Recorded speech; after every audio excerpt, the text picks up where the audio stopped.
Hello,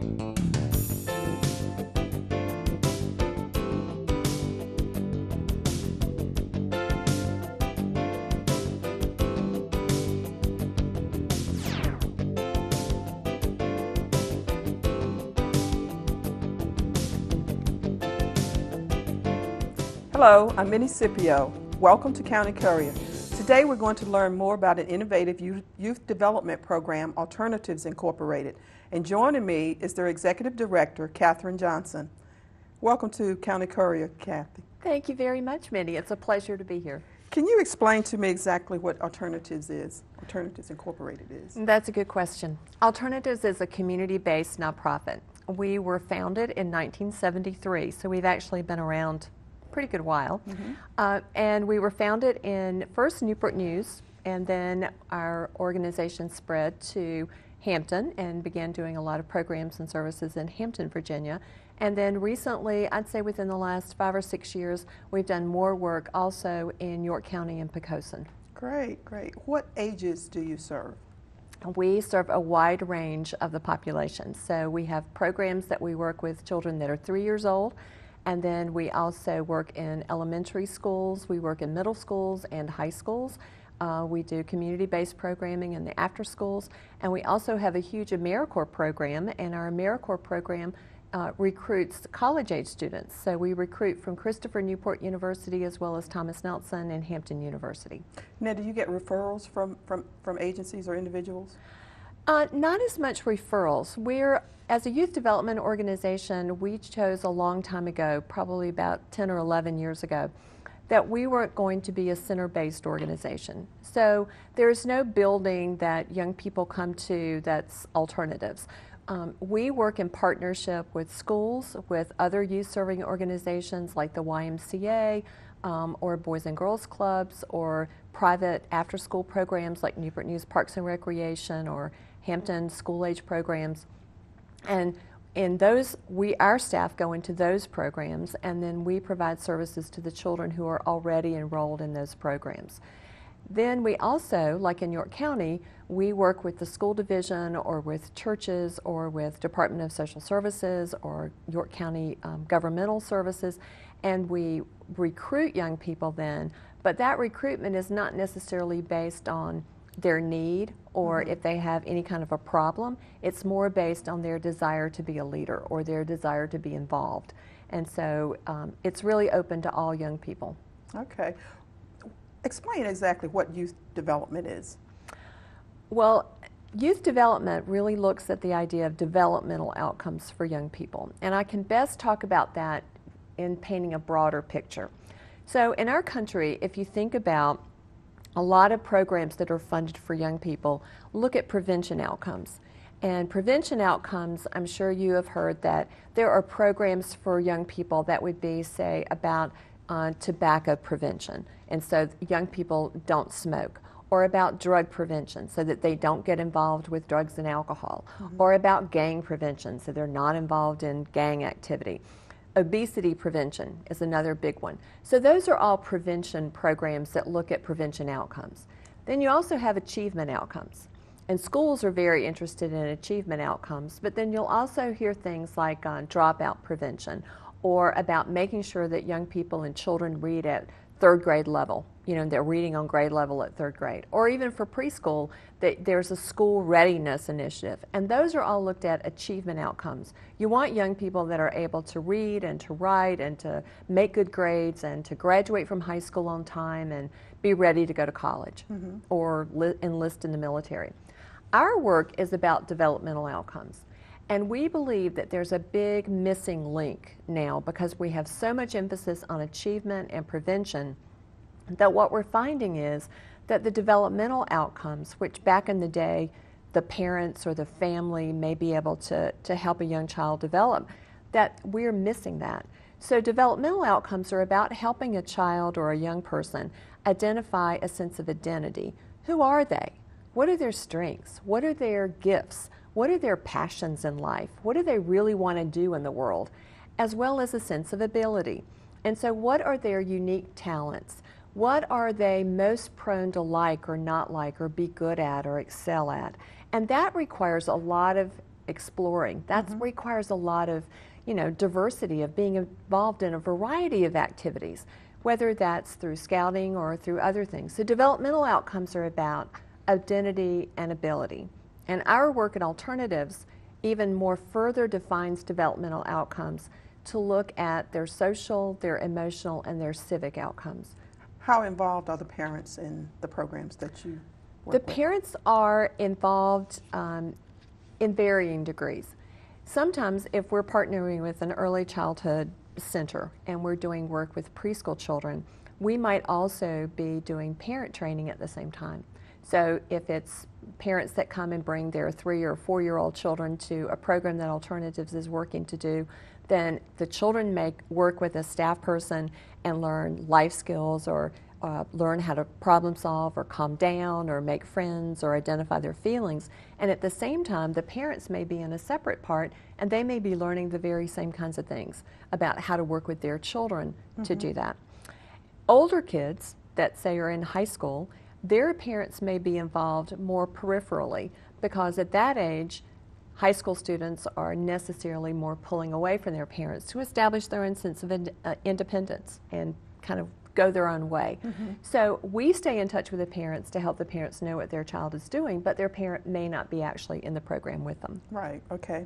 At Alternatives, you have 3 main areas of focus for youth development, for youth programs: creativity, life skills, and civic engagement. Talk a little bit more about those 3 areas of focus. Well, I'll start first with life skills. Life skills are a variety of programs that come under that particular service arena. And life skills could be in preschool. We implement, like with York County schools, as well as with Poquoson City schools, as well as with Head Start in York County.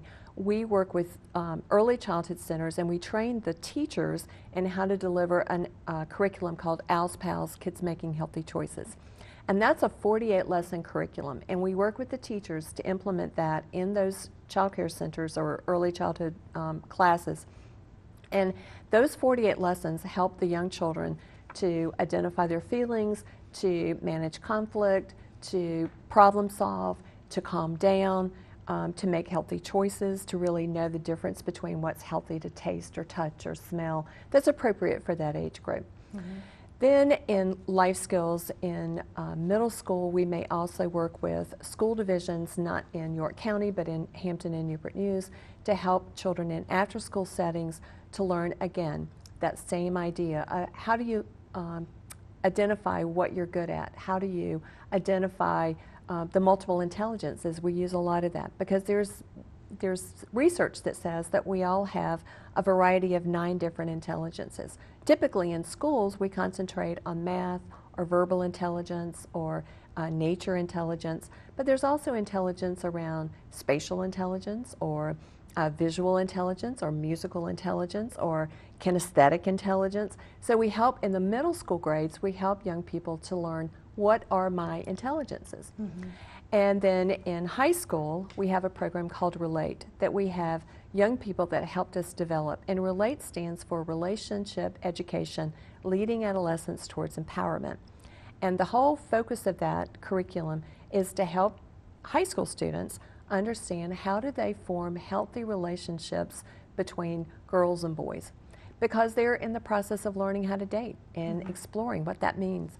So learning what it looks like to be in a healthy gender relationship so that you're not prone to having either boys or girls in a dating relationship become too possessive or get too serious too soon, understanding what are those boundaries and what does that look like. So life skills is a variety of different programs. We also have a big component about creativity because we believe that creativity is not just visual arts or music, but creativity is really is in all of us, and we are all creative human beings. So we do work to help young people, all ages, to understand that they are creative. And we have Monart, which is a visual art technique, but it's based on the idea that every single person is a visual artist. And Minnie, would you say that you're a visual artist? Absolutely. All right. See? So being a visual artist and the method that we use with Monart teaches children that they can see the world in 5 basic elements of shape. And if they understand how to take those elements of shape and put them on a flat piece of paper, they can draw anything that they want to draw. And we teach this method in after-school programs. We teach it to Head Start children. And the idea is that it's not just about the visual art, but it's about how you slow your looking down, which is a creative competence. And if you can slow your looking down so that you see the world in a different way, then if you're a 4-year-old, you can slow your looking down to see that an A is made with 2 straight lines and a horizontal straight line, or that a B is made with 1 vertical line and 2 curved lines. So you can slow your looking down. As you get to be a high school student, it means you can slow your looking down so that if you're concerned about school safety, that you're beginning to realize that that school safety issue may be made up of lots of different components, as most complex social problems are. So that's how we use creativity and the Monart visual art method. Then our civic engagement work is we know that if we want to address issues with young people about who they are and what they can do, being of service and giving back is an incredible tool. And it's an incredibly important part, not just for young people, but for our community and for our country as a democracy. So one of the examples of the civic engagement program that we do in York County is in Poquoson is the York County Poquoson Leadership Academy. And I think you're familiar with that particular academy.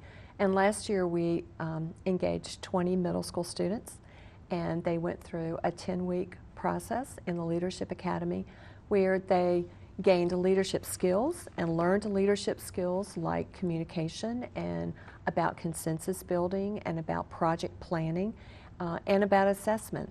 And it's a process that helps them also to learn how county government works, how city government works, how that you can identify a social issue and then you identify root causes of that issue and then you develop a service project to address that root cause. How long do you follow an individual once they come into your program? We don't follow an individual, and a young person can stay in alternatives programs as long as they want to stay. They may move from being in the York County Leadership Academy to coming to alternatives and being involved in other community service projects that we have on the peninsula, or they may start taking Monart lessons privately with us, but it's at their discretion. So they're never mandated to take or to become part of our program or to stay with us any length of time. It's totally based on the desires and the interest and the passion of the young people that are part of our programs. Okay, okay. We're going to take a break right now. When we come back, we'll talk more with Kathy about Alternatives Incorporated.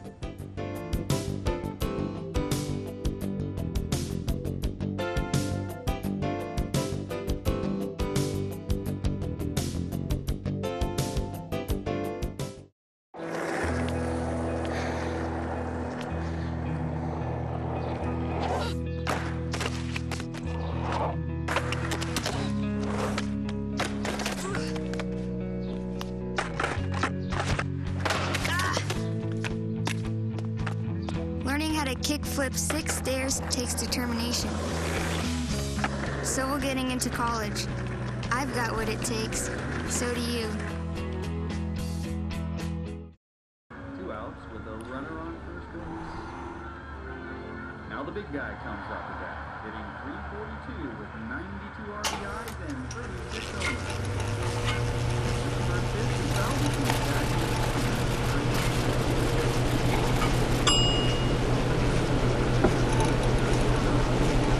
Chill raw and prepared foods promptly. 1 in 6 Americans will get sick from food poisoning this year. Keep your family safer. Check your steps at foodsafety.gov.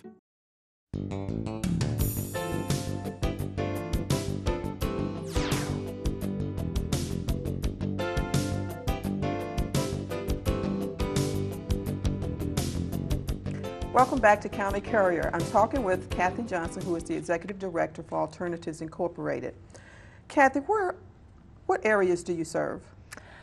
We serve primarily Hampton and Newport News. As I said, we've begun to do some more work in York County and Poquoson, but we actually also work with some early childhood centers in James City County and Williamsburg. But there's also a part of our work that is about training, and our trainers our staff at Alternatives provide training both within the state of Virginia as well as nationally. But we can also talk about that later on when we talk about our capacity building work. Okay. Is there a fee for youth to participate in alternatives programs? No, because of the way that we do our work, 99% of the young people that participate in our programs do so at no charge to the young person. And that's because we work in partnership with the other youth-serving organizations or Parks and Recreation or school-age programs, or like in this case with York County Leadership Academy, we worked with the Department of Social Services as well as with York County government. So in that sense, there's no charge for children. About 74% of all the children that we serve are low income. Okay. Talking about fees, how are your programs funded? As like most nonprofit organizations, probably a mix of lots of different funding sources. We have some contracts through the City of Hampton. We are also a prevention provider for Hampton Newport News Community Services Board. And so they provide us some funding, which we are very appreciative of. We're also a United Way agency, so we are certified through United Way of the Virginia Peninsula, and we are involved in the United Way annual campaign. So we have some funding that comes through designated dollars where generous people designate to alternatives through the United Way campaign to earmark their contribution. Then we also get a particular allocation through United Way for our after-school and enrichment programs. Mm-hmm. And then we also do grants and any other kind of donations, corporate donations that we also receive. So it's pretty much a mix. Okay. Talk a little bit about the BEST initiative. The BEST initiative is a training initiative that we were involved in. We started back in the mid-90s. And this was an effort that was really initially funded by the Wallace Foundation nationally. And their belief was that if we wanted better programs for young people in out-of-school time settings, then those programs needed to actually have staff who were equipped to provide better services. So they funded a lot of training and professional development for youth workers.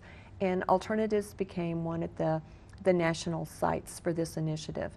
And over the years, the Wallace Foundation has moved their funding initiatives to other places, but we've been able to sustain our BEST initiative through our partnership with Thomas Nelson Community College. And Thomas Nelson worked with Alternatives to establish a memorandum of understanding, and we provide community-based courses and workshops that then receive credit through Thomas Nelson. So we have two classes. One's entitled the Advancing Youth Development class. It's a 2-credit-hour class, and we have teachers as well as youth workers who take that class, and then they receive continuing education credits through Thomas Nelson. Then we also have another class that's a 3-credit-hour class called Creativity and Youth Engagement.